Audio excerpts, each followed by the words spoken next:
안녕하세요. 지난주도 성경 말씀을 읽으면서 하나님 은혜 많이 받으셨으리라 믿습니다. 이번 주도 성경을 읽으실 때 도움이 되는 그런 내용을 좀 말씀드리려고 합니다. 이번 주도 지난 시간에 이어서 신구약 중간사에 관해서 좀 더 말씀드리려고 합니다. 도대체 신구약 중간사는 성경에도 나오지 않는데 왜 이렇게 알아야 되나 이렇게 생각할 수 있겠지만, 이런 시대적인 배경을 이해할 때 특히나 복음서 그리고 사도행전을 잘 이해하실 수 있을 것 같습니다.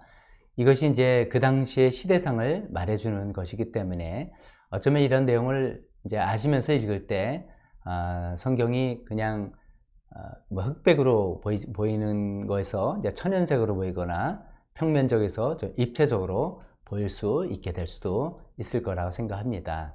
지난 시간의 말씀을 간단히 복습해 보겠습니다. 유대인들이 바빌론 제국에 의해서 나라가 멸망했고, 그 바빌론 제국은 페르시아 제국으로 넘어갔고, 그 페르시아 제국은 알렉산더 대왕의 그리스 제국으로 넘어갔다고 살펴봤습니다. 그 그리스 제국은 이제 알렉산더 대왕의 갑작스런 죽음 이후에 4명의 장수에 의해서 나눠지게 되었습니다. 그 네 나라의 자세한 역사들은 저희가 알 필요는 없고, 지금의 이집트인 프톨레미 왕조, 그리고 지금의 시리아와 이란, 이라크 지역에 있는 셀루쿠스 왕조, 이 두 왕조만 우리가 살펴보면 좋겠습니다.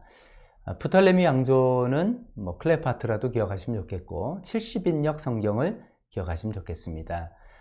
히브리어로 쓰여진 성경을 그 당시의 공용어인 그리스어로 번역을 해서 이제 많은 사람들이 성경을 읽을 수 있게 됐고, 또 예수님이나 사도 바울 같은 분도 이런 성경을 읽었다라는 것을 기억하시면 좋겠습니다. 셀루쿠스 왕조는 헬레니즘을 지나치게 강요했다라고 기억하시면 좋겠습니다. 마치 우리나라가 일제 치하를 당할 때 창씨개명 등 조선 문화를 없애려고 했던 거하고 비슷하다고 생각하면 되겠죠. 유대인들도 반발을 해서 많은 갈등이, 충돌이 있었던 것을 우리가 아시면 좋겠습니다. 오늘은 그 셀루쿠스 왕조 치하에서 일어났던 마카비 혁명, 그리고 결국은 유대인들의 왕국인 하스몬 왕조가 시작된 그 부분을 살펴보도록 하겠습니다. 셀루쿠스 왕조가 이제 헬레니즘을 강요하면서 유대교를 이제 없애려고 애를 썼다라고 말씀드렸죠. 그런 움직임은 특히나 안티오코스 4세라는 왕 때 아주 심하게 일어났습니다. 이 사람은 이제 이집트의 프톨레미 왕조랑 계속 이제 싸움을 하면서 세력 다툼을 하고 있었는데, 그 이집트를 공격하러 갔을 때 이미 그 당시에 이제 큰 세력이 있던 로마에 의해서 제지를 당했습니다. 로마가 좋은 말 할 때 그냥 돌아가라 라고 해서 할 수 없이 이제 돌아가게 되었는데, 이 로마에 대한 굴욕과 또 자신의 헬레니즘 정책에 반발하는 유대인들에 대한 반발, 이런 것들이 합쳐져서 이제 본보기로 분풀이를 하게 됐던 것입니다. 그래서 예루살렘 성전을 불지르고 강탈하고 율법서들을 다 태우고 반발하는 사람들을 죽이고 하는 못된 짓을 했던 것입니다. 거기서 더 나아가서 이제 아예 유대교를 없애버려야 되겠다라는 생각을 해서 예루살렘뿐만 아니라 여러 도시에 칙령을 내려서 유대교를 이제 유대교의 근간이 되는 것 중에 하나인 안식일 규정 이런 거 못하게 하고요, 할례 받는 거 못하게 하고, 율법서들을 소유하지 못하게 하고 하는 그런 칙령을 내렸던 것입니다. 당연히 유대인들은 여기에 반발하고 봉기를 일으키기도 했던 것이죠. 이런 이제 안티오코스 4세 때 유대교 반유대교 정치에 이제 반대하는 이런 사람들의 집단을 하시딤이라고 부릅니다. 저항운동을 했던 사람들이죠. 하시딤은 율법에 충실한 자 혹은 경건한 자라는 그런 뜻을 갖고 있는데, 이 사람들이 이제 많이 세력화돼 가지고 결국 나중에 이 사람들이 바리새파 사람들이나 에세네파 사람들로 나눠지기도 하죠. 또 이 사람들의 도움으로 마카비 혁명이 성공적으로 끝냈고 하스몬 왕조를 만들었던 것이죠. 이제 실질적인 내용들이 이랬습니다. 주전 168년에 예루살렘 북쪽의 모테인이라는 곳에 한 율법에 충실했던 제사장 마따디아라는 사람이 있었습니다. 이 사람은 이제 아들이 5명이나 있었는데, 정말 하나님 말씀에 율법에 아주 충실하게 살아가려고 하는 하스몬가 출신의 유대인이었습니다.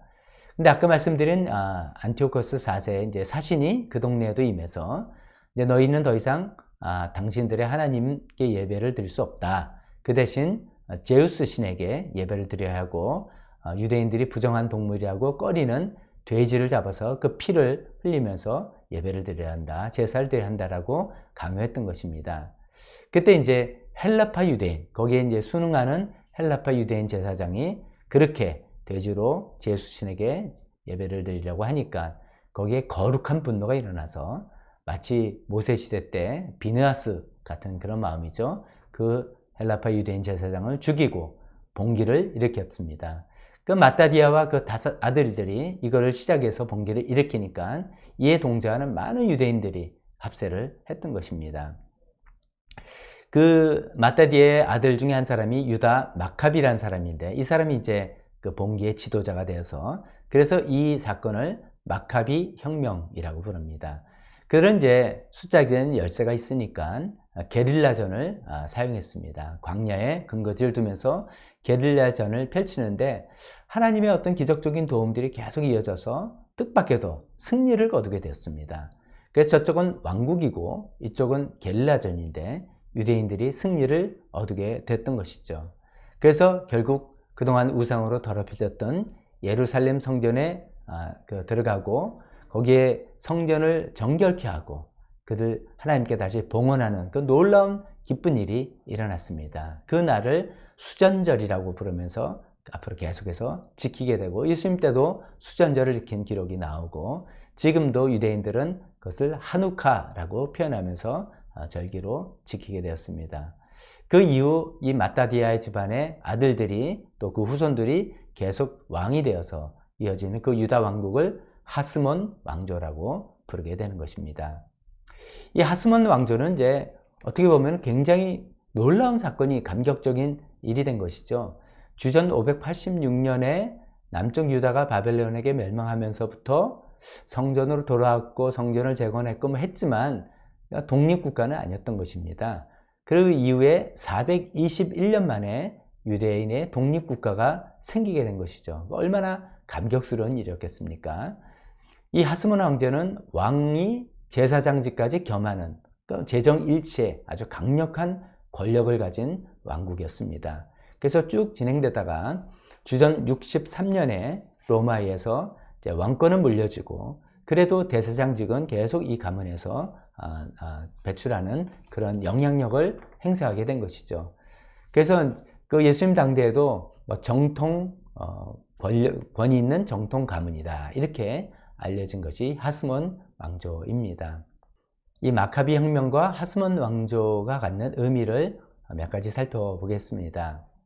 첫 번째로는 예수님께서 오셔서 활동하실 때 사람들이 다윗의 후손으로 오신 분이다 라는 것을 알고 굉장히 반겼던 것을 우리가 알 수 있습니다. 우리는 이제 구약 성경만 갖고 있으니까 메시아는 당연히 다윗의 후손이지 뭘 그것을 유난을 떠는가 이렇게 생각할 수 있는데 당시에는 하스몬 왕조가 큰 권력을 갖고 있었던 시대였습니다. 그런데 이제 구약 성경의 예언에 의하면 새로 오실 메시아는 그 하스몬 왕조가 아니라 옛날 다윗 왕조의 후손이다 라는 것을 알고 있기 때문에 그 다윗의 왕조에서 온 후손을 기다렸던 것이죠. 근데 예수님이 바로 다윗의 후손이라는 것을 알게 되고 그들의 기대감이 더 커졌던 것입니다. 마태복음이 족보로 기록된 것도 그런 것이죠. 족보로 시작하는 것도 그런 의미이죠. 족보의 의미는 이 예수님이 바로 다윗의 후손이다 라는 것을 밝히기 위함이었던 것입니다. 자, 그런 것도 이 하스몬 왕조가 있었다는 걸 이해할 때 더 잘 이해하게 됩니다. 두 번째로 이것의 의미는 마카비 혁명 때문에 그 당시에 예수님 당시에 많은 사람들이 젤로파 혹은 열심당원이라는 사람들의 세력이 컸다는 것을 우리가 이해하게 됩니다. 이 열심당원이라는 사람들은 무력에 의해서 나라의 독립을 쟁취하자라고 생각했던 사람들입니다.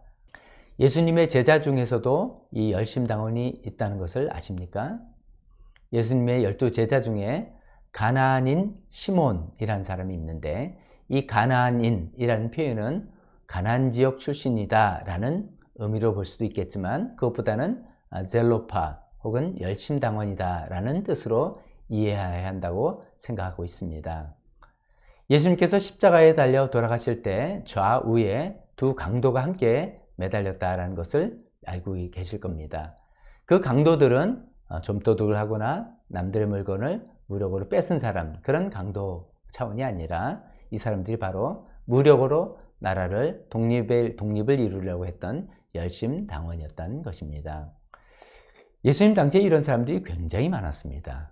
그리고 이런 사람들은 점점점 세력이 커져서 결국은 AD 66년에 주후 66년에 로마와 전쟁을 일으키게 됩니다. 그것을 역사적으로는 유대 로마 전쟁이라고 부릅니다. 그래서 한때는 로마를 이겼던 것이에요. 그래서 예루살렘 성을 탈환하고 독립국가를 선포하면서 동전까지 발행했던 것입니다. 당시에 동전을 발행한다는 것은 이제 우리는 독립국가로 선포하는 그런 개념이죠. 그 동전에 거룩한 예루살렘 이렇게 써서 발행했던 것입니다. 무슨 의미인지 이해되시겠죠? 오래전에 마카비 혁명의 성공 이후에 성전을 봉헌하면서 수전절을 지켰던 그런 의미를 고스란히 담고 있는 것입니다. 지금 로마에 우리가 지배를 받지만 옛날처럼 또다시 하나님께서 기적적으로 우리에게 독립을 허락해 주실 것이다 라는 그런 기대를 갖고 있었던 것이죠. 그러나 이들의 반란은 성공하지 못하고 AD 70년에 결국 로마에 의해서 완전히 멸망하게 됩니다.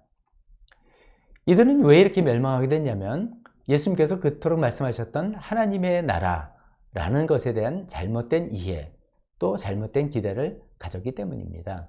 예수님께서 오셔서 회개하라 천국이 가까이 왔다라고 말씀하셨죠. 그 천국은 곧 하나님의 나라라는 뜻이지 않습니까?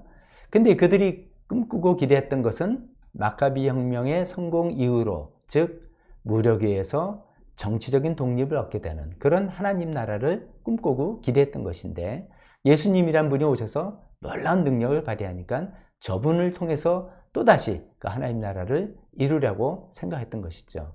근데 하나님께서는 그런 생각을 하지 예수님은 그런 가르침을 가르치지 않으셨죠. 예수님께서 가지고 오시고 예수님께서 세우실 하나님의 나라는 무력으로 세워지는 정치적인 나라가 아니었던 것입니다. 누가복음 17장 20절에 이렇게 예수님께서 말씀하셨습니다. 하나님의 나라는 눈으로 볼 수 있는 모습으로 오지 않는다. 또 보아라 여기에 있다 또는 저기에 있다 하고 말할 수도 없다.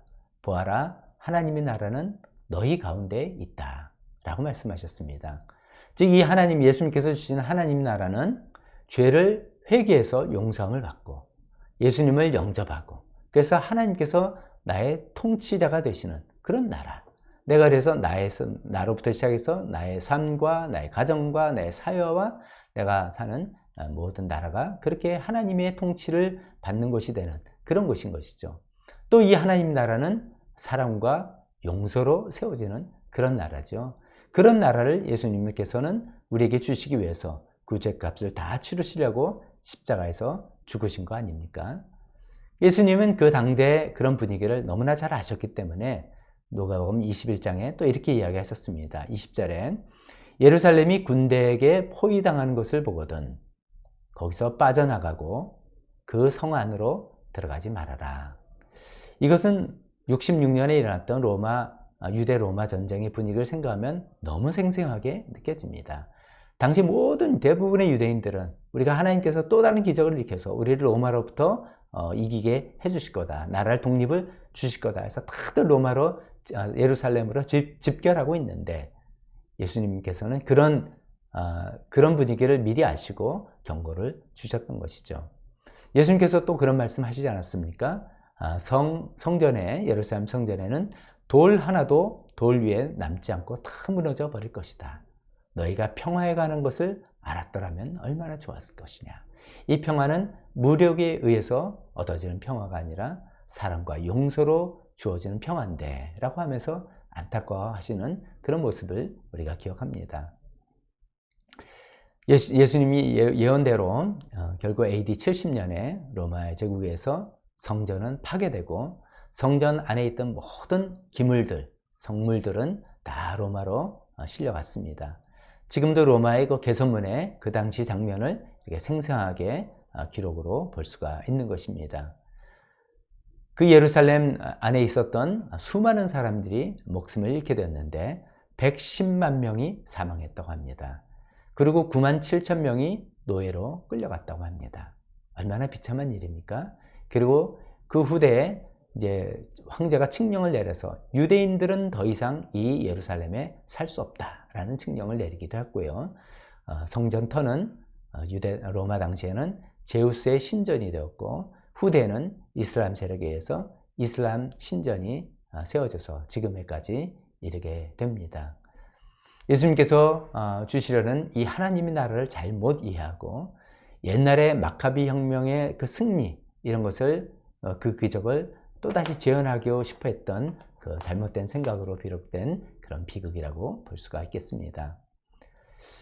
다음에 설명드리겠지만 이 마카비 혁명과 하스몬 왕조 요 시대 때 이제 유대교에 많은 이제 종파들이 생겼습니다.